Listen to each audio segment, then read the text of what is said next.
The first one is really the cost of doing business. And it is very, very high in Singapore. I think we always top, at least within the top three most expensive cities in the world for various reasons. And even compared to the rest of Southeast Asia, Singapore is astronomically high to do business.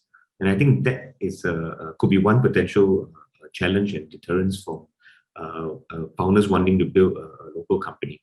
The second thing is that there are also a lot more increasing unique opportunities, problems, and challenges outside of Singapore that entrepreneurs want to tackle, that is interesting to tackle. Right? And, if you look at income disparity, if you look at inequality in places like Philippines, Thailand, there are unique fintech companies that are being grown just to tackle these areas. So Singapore being a very small, affluent local market, it might not seem like there are that many interesting opportunities or problems to tackle. Talent competition, especially from the large growth stage companies, the likes of the Grab, C Group, and all that, right, is definitely also a problem in Singapore.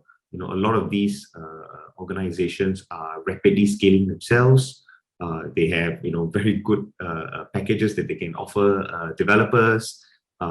So competing with talent with other startups is not just a problem, right? You're really now competing with the likes of C Group, Grab, and the others. And the last one I wanted to mention is really the higher barrier of entry, right, for starting up, because there are also more seasoned founders. Maybe 10 years ago, if you were not that experienced, it would be easier to start up, it would be easier to raise capital.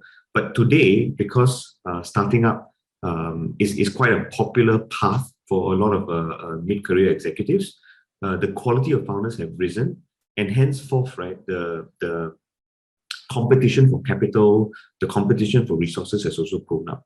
So I would say that it is a higher barrier of entry actually to start a company if you don't have the skills, the experience, the knowledge, and the know-how to start with.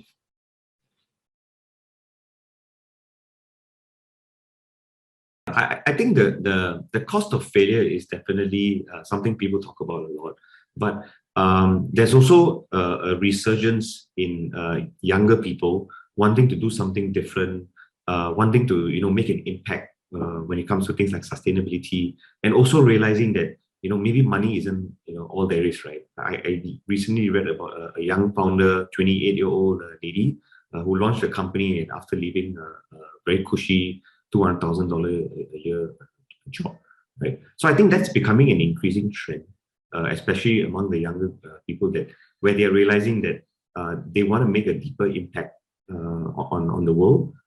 They want to be solving problems and giving back, as opposed to just earning a paycheck. So I think one of the big profiles is that you see it's typically a late 20s type of founder, usually one that has worked in corporate or even has worked in a lot of the growth stage companies, so the likes of C Group, Grab. It's very common to see founders having worked in those areas, and then either focusing on a problem that they've identified through that working opportunity, or finding co-founders in the same environment and tackling something new. Most founders are definitely very well educated. A lot of them have actually had an overseas stint or overseas education. So for example, there's the NUS Overseas College program, which I myself was on as well, where founders typically spend a year abroad and then they come back and then they get inspired to do companies. So those are just some of the common tracks, typically that fit somewhat of a generic persona of a Singaporean founder. I think failure is still naturally a stigma or something people are afraid of. It's probably been happening a lot less than before. But the beauty now is that founders can very quickly bounce back because there are many other amazing companies for them to be a part of.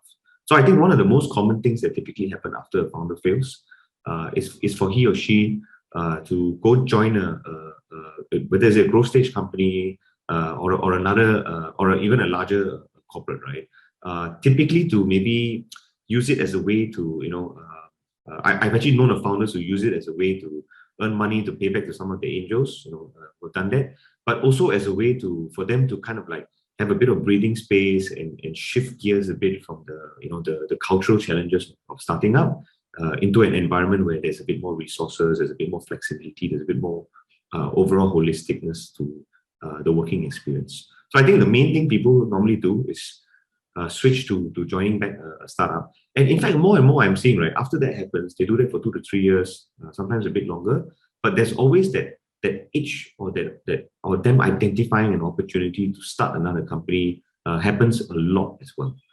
So I think it's a very common transition to go from starting up, being part of a larger growth stage startup or a corporate for a while, and then going back to starting up again.